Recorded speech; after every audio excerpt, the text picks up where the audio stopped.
Good evening. Welcome to The Next Word. I'm your host, Chris Warnke, and tonight we're going to have a discussion about women's health. Last week, May 12th through the 18th, was Women's Health Week, and tonight we have a special guest. We have Dr. Laura Meyers, President and CEO of the Greater Washington Planned Parenthood. And wow, what a week. May 8th through the 12th. And everything happened in like 4 days. Well, it's ironic. That impacted women. Right. Not obviously here, but all over.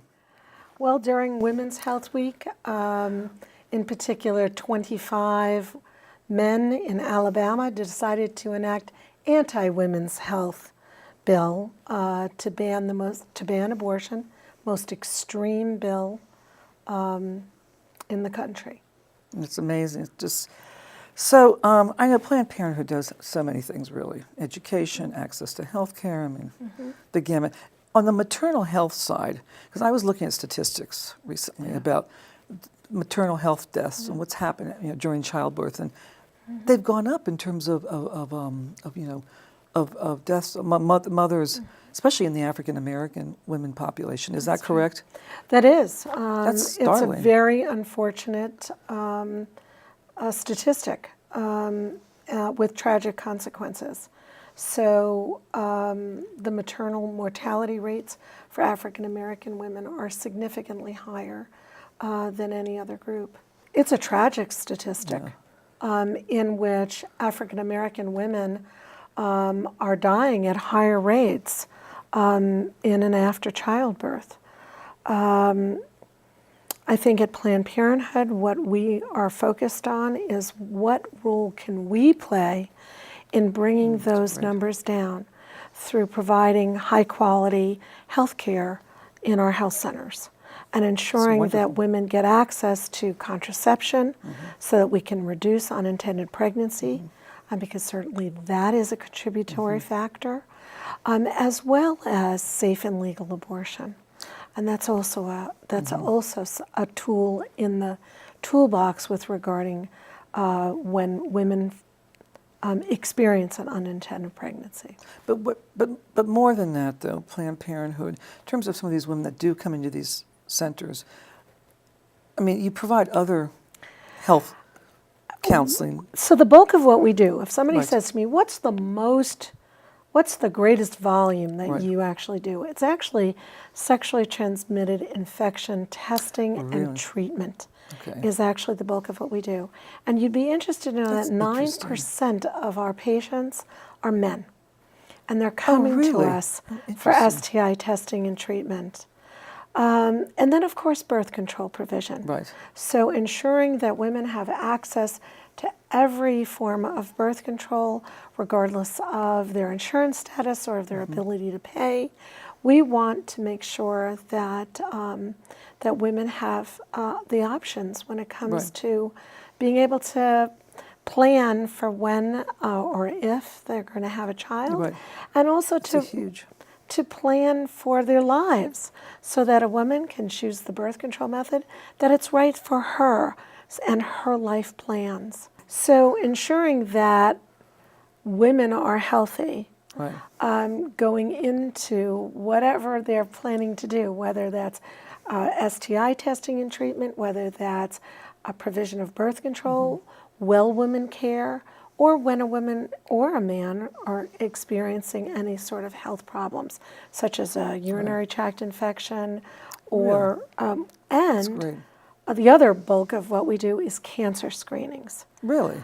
Yes. So breast exams, as well as cervical cancer screening, are a significant portion of what we do.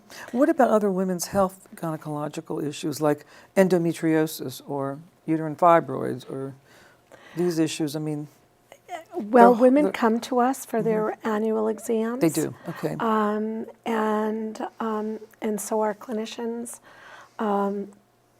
look for those kinds of issues or treat those kinds of issues. I want to say also that one of the things that we're doing to be even more effective in our community in terms of the broader health landscape and having an impact on some of these critical health issues is that we are expanding into comprehensive primary care. And so great. we are in the process of hiring staff and getting ready Wow, that's to great. provide comprehensive primary care in our DC location. Oh, that's and terrific. hope to expand that out to our location in both Prince George's and in Montgomery Montgomery County. counties. So right now in Montgomery County, you have a center. We do. Our health center is in Gaithersburg, and we have just done a major overhaul of that center. We're actually moving into another suite in that complex, and that will be completely state of the art.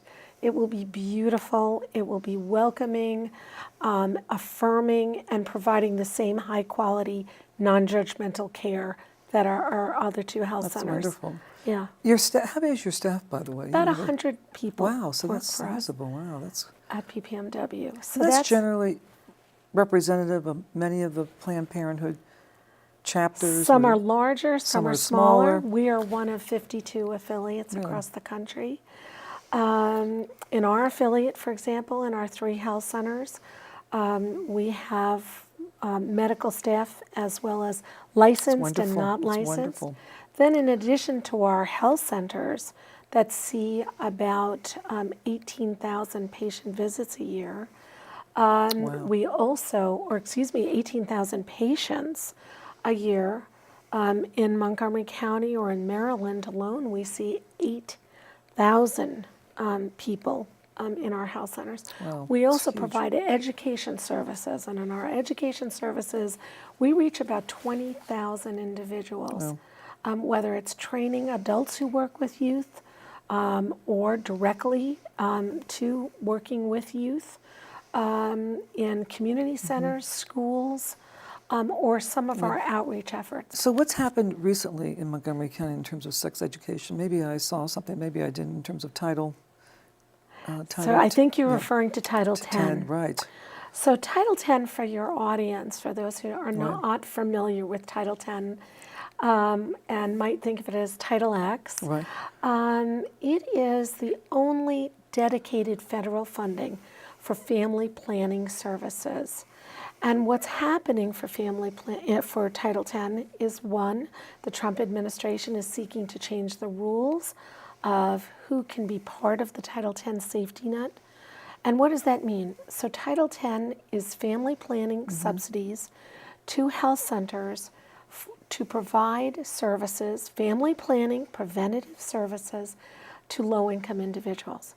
So Title 10 health centers operate on a sliding fee scale according to family income. So if we're talking about serving some of our most vulnerable neighbors. Right. And so the Title 10 program, the Trump administration has also issued a gag rule. And what does that mean? A gag rule is the intention is to deliberately interfere with something I think all of us agree is pretty sacred, and that is the communication between doctors and patients, right? When I go to my doctor, I want my doctor to give me the straight story on whatever it is I'm there for. The gag rule says, as a physician, the physician cannot discuss, refer, or the organization cannot provide abortion services. If they do, they have to meet what are called separation requirements. And I realize that this is complicated, but what it essentially means is it is interfering with a very sacred part of our healthcare delivery, and that is the information a doctor can provide to a patient about their options. Right. So in a Title X health center, where a health center receives Title X funds, the patients there, if this rule were to go into effect, would not be able to get the full story from their physician or the clinician in that health center. It is a grave violation of doctor-patient relationship. So has it not gone into last It week? has didn't it? not gone into Oh, I thought effect, it and had. here's why. So Planned Parenthood, a number of organizations, including the National Family Planning Reproductive Health Association, NIFRA, Planned Parenthood, attorney generals, the ACLU, and I'm trying to think, there's one more organization, and I hate to forget them, but in any case, they have filed suit and got a preliminary injunction that says no, until we further examine this, the rule cannot take effect. So as of now, the gag rule is not in effect because of that preliminary injunction that was for all of the health centers across the country. But it remains to be seen. So those suits will, in Washington State and in Oregon and in California, will proceed, and hopefully this rule will be struck down because it is very dangerous. 15 different bills have been enacted that have put either banned or severely restricted access to safe and legal abortion. If we look at the states that have restricted abortion, have restricted access to providers like Planned Parenthood, have restricted sex education, those kinds of states, and like Alabama, like Mississippi, like Texas, have the worst outcomes. You and I just talked about maternal mortality. They have some of the highest rates of maternal mortality, the highest rates of sexually transmitted infections, highest rates of unintended pregnancy, including adolescent pregnancy. So when you look at all of those factors, that's a sort of a petri dish of what it looks like when you restrict access to Planned Parenthood, when you don't provide comprehensive and medically accurate sex education, when you seek to ban or limit access to safe and legal abortion. Those are the effects, and they are pretty devastating. They're tragic. Really tragic. And there's ancillary effects. I've just named sort of some of the health benefits. But when you ripple out in terms of family stability, community stability, there you see the worst outcomes too. Lower graduation rates, lower literacy rates, higher poverty rates. So when we think about Planned Parenthood, where it's an interesting study that was released about a year ago that said that where there's a Planned Parenthood, a young person's proximity to a Planned Parenthood health center, those in closest proximity actually have the highest graduation rates from high school. It's not publicized. I mean, Isn't that fascinating? It's fascinating, But it's not. It's like when you think about it, that's not terribly surprising. That when young men and women in high school are given the tools they need to live healthy lives, to think beyond the immediate in terms of what they want from their lives, and to be able to actually have the tools in their toolbox, whether it's good decision making, the ability to involve trusted adults in their daily conversations about those decisions, and whether it's access to or knowledge of birth control. There are studies that say when you provide comprehensive sex education that is medically accurate and includes these other kinds of things, so it's not just the anatomy and physiology, it's not just birth control, it's decision making. It's about how do I involve the trusted adults in my life to make those decisions. When you put all of that together and provide that to adolescents, they delay first sexual encounter, and they're more likely That's great. more likely to finish high school. So there's such compelling reasons that have to do with the strengthening families, strengthening communities. Absolutely, the family strength is. And that is what we are all about. That's what you're all about. That's what we're all about. We're going to take a short break, and we'll come right back, and I want to hear Sounds more great. about you. So you're watching The Next Word. We're going to take a short break, and we'll be right back.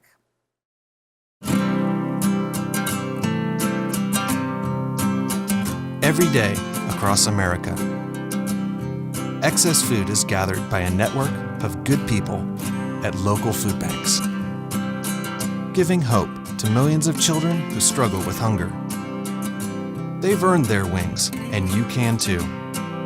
Together, we can solve child hunger. Support Feeding America and your local food bank at feedingamerica.org. Welcome back. I'm your host, Chris Warnke, and tonight we're having a conversation with Dr. Laura Meyers, President and CEO of Greater Metropolitan Washington Planned Parenthood. Wow, what a title, and what you all do. Delighted to be here. It's so wonderful, yeah. So a little bit about yourself, first of all. Sure. I know you were in New York, correct? Western New York. was. So you sort of had a similar role as did. CEO in was- Western New York. I was the CEO of Planned Parenthood of Western New York, based in Buffalo, New York, Right. where I raised my children. That's great. So my two children were raised in Buffalo. In Buffalo. So how did you get down to the Greater Metropolitan So Washington? then in 2008, I came down to lead the Planned Parenthood of Metropolitan Washington, and I love Washington. I lived here earlier in my life and was so excited to come back. So Well, it's just so rich in so many ways. I love this Lucky. area. We're very lucky, this whole area. I'm very lucky, and I have family in this area. So It's wonderful. But then you went to school in New York. I am a State University of New York Great. Good girl for you. through and through. I grew up on Long Island, and then did my undergraduate degree at SUNY Albany, and then SUNY Albany, wow. two of my masters, and my doctorate from SUNY Buffalo, University of in Buffalo. sociology, So was it my more- doctorate's in sociology of education. Okay, right. And it's formally called Social Foundations of Education. Right. Everything my- changes Yes, of course. over the years. But my dissertation was on gender identity Oh, really? and young women, and looking at intersections of race and class, which is very common now. Yes. But when I did my doctorate back in the early 90s, this was a part of groundbreaking work that people were doing in the area of connecting the intersection of gender, race, and social class, Oh, and how fascinating. that impacts how we see ourselves, and Right. how that's enacted within different contexts. Right. So going back to earlier in the show, we talked about sex education, the fact of how important it is. It's so important. Yeah, to get these children early. Absolutely. And, And you of know, course, it's- it should be age appropriate. Right. Right, so all of our programs at PPMW Mm-hmm. are age appropriate, they are medically accurate, and they're culturally competent. And I think that that's really important as well. So that whether you're Right. in a middle Big issue. school or you're a high school, that should be age appropriate. Right. One of the things that I think is very interesting is I think I sat on a school board for 12 Oh, years. okay, so you- I was elected to the Amherst Central Board Wow. of Education, and I was read that right. I was on the Interesting. school board for 12 years, and really understand a board of education's maybe a little bit of jitters about providing sex education in the schools and how are parents going to react. But the polling on parents is so overwhelming in terms of the parents want their children to get sex education in the schools. Parents want to teach values at home, and in fact, that's where that should occur. Whether there are spiritual, religious values, in terms of parents as the child's first and foremost teacher of values and religious values. But parents, regardless of religion, want schools to provide comprehensive sex education in the schools. So is that part of the curriculum today in most schools? I mean, In many schools, is it- not all schools. Not all schools, right? Yeah. Not all schools, but I would say this. Whatever the curriculum is, and the Trump administration, of course, is trying to push, again, funding for something called abstinence only until marriage education. Right. That was a completely failed policy in the Bush years. A lot of money was spent on curricula that focused on abstinence only. It does not work. Instead, we need to employ what does work. And what does work is comprehensive, medically accurate sex education. And if we do it well, it provides our young people with the tools they need to make the decisions that they need to make to lead happy and then ultimately fulfilling, successful lives. And that's what we want. So when we're talking about comprehensive sex education, we're talking about for helping young people make appropriate decisions, right? So that means thinking about and connecting your actions that you make in the present to your future plans.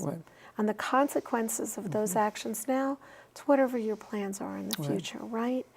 So well done comprehensive sexual health programming would include that, right? So it's about how do I decide when it's appropriate for me to engage in sexual activity, right? So, and so include abstinence is, of course, part of that. Part of that, yeah. So but it's different to say abstinence only until marriage. Oh, until marriage, okay. Right? So when we think about that, in our society, marriage, There's right now we are, marriage is delayed, delayed. right? We're finding more delay in terms of, well, the statistics, national statistics are that there's people are delaying marriage. Because, so how realistic is it to say we're going to, that the only thing we're going to talk about is remaining abstinent until marriage. Until you are married. And all we're going to talk about is the failure rates for birth control rather than the efficacy rates or the effectiveness rates of various birth controls, so that students would have that in their minds, that when they decide to become sexually active, they know what to do. At the end of the day, I raised 2 children. They're adults now. At the end of the day, parents want their children to be safe. We want our children to be safe. So whether that's access to confidential health care. So for example, here in Maryland, for the purposes of reproductive health care, an adolescent is an adult and can consent. They can come to our Gaithersburg Health Center or our health center in Suitland and get the kind of care that they need. And parents, we want our children to be safe. So if for whatever reasons a young person cannot talk to their parent or their caregiver about their sexual activity or ask those kinds of questions, we want to make sure that there are resources that they can get their answers. So I'm going to share with you a great resource. So for all the parents who are watching who have younger adolescents, Planned Parenthood launched something called ROO, R-O-O. And it is a chat bot. And it can answer any question for an adolescent at any time, day or night. So 24/7, young people can get medically accurate, appropriate answers to their questions. Even those questions they cannot ask mom or dad. As much as I'd want to feel like I'd want my children to be asked to ask me anything. I know how difficult that is. I remember how difficult that was for me as well. Oh, yeah, absolutely. As a young person, for all of us. Oh, absolutely. It's not an easy conversation. So that's great. So ROO, that's terrific. ROO. How well publicized is that at this point? Well, thank you for having me on the show. Absolutely. We're publicizing right now. ROO. We also have text and chat on the Planned Parenthood mobile site as well. So so anyone has a question, but it's particularly made for teens, to text, and they will get an answer from a live sex educator. Oh, that's great. It is pretty great. Huge tool. The other thing I want to talk about is something called Planned Parenthood Direct.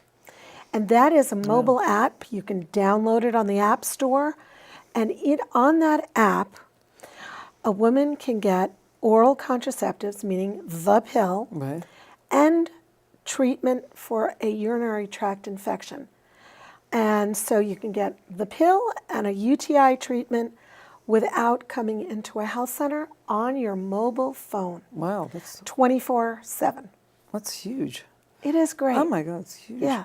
So going back to the sexually transmitted disease, because you're saying a proportion. Yeah, the like, bulk of what we 9%? do. A bulk of what you do. Bulk of what we do, the greatest That's volume. fascinating. It's huge, Yeah. huh?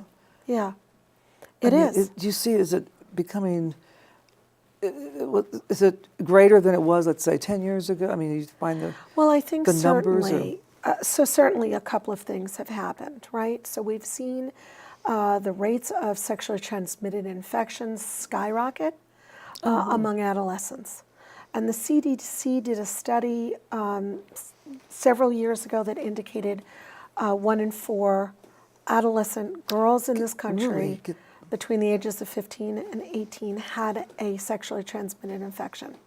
You know, of course, as a result of the HIV epidemic, Yeah, yeah. and we can't forget that that is still something that we need to be keenly focused on, making sure that people are aware of their status for HIV as well as the other sexually transmitted infections, and to continue to practice safe sex. So I want to say one other thing that we have started providing in our health centers, and it's something called PrEP. And I don't know if you've ever heard of PrEP, but it's a prophylactic pill that, when taken daily, prevents HIV transmission. Oh, wow. So that's an astonishing Wow, it's breakthrough, huge. because both you and I remember a time when HIV was an absolute Rampant, death yeah, sentence. yeah, it was That totally. people were just dying Yep. from HIV. Yes. And now we have drugs that we can prevent transmissions through PrEP, that if somebody thinks they've been exposed, God. they can take something called NPEP, Wow. which can prevent Oh, that's wonderful. that transmission. So it's those medical breakthroughs. it's We've huge. got to get the word out. To get the word out, my God. That's though, right. it's That there tremendous are impact on yes. people. Well, it's a wonderful conversation. Well, I we'll wish we have could to do go it on more. again. We have to do it again. I'd love it. What a week, but this is great. People don't understand what you all. This is terrific. Planned Parenthood is. We're awesome. You're awesome. Yeah, really. Thank you, Lauren. Thank you for coming. Most and, welcome. Yeah, sharing. You've been watching The Next Word. Thank you, and have a great evening. Good night.